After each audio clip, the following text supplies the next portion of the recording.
naglabas ang Pangulo.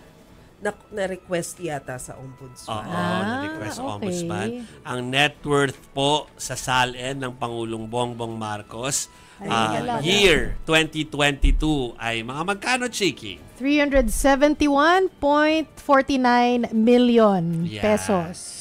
Tumaas ba sa 2023? Tumaas ng konti. Every year, tumataas ng konti. So, from 371.49 million, naging 381.45 million in 2023. Sa susunod na taon, which is 2024, naging 389.36 million. Ayun. O, yan sa kanya. Kay VP Sara. Yan ang hiling ng INC. VP Sara, malamang mas maliit dito. Tingnan natin kay VP Sara. Nasaan?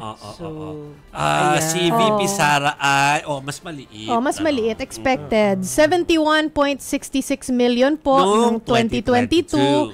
Tapos nung end 2023 po, tumaas din po ng konti to 77.51 million. Tapos 2024 po, as of December 31, 88.51 million. So, konti lang yung pagtaas ng mga ano nila.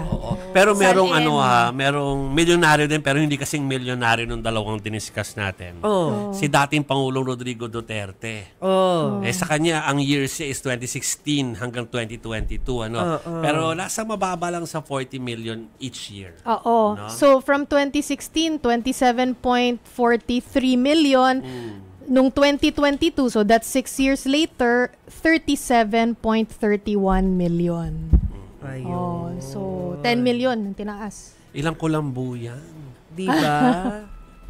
Nakakainggit naman yung dami ng numbers nila. Huwag na natin pag-asapan yung sa atin, ha? Kakahiya naman. Itapat dyan. Walang panama.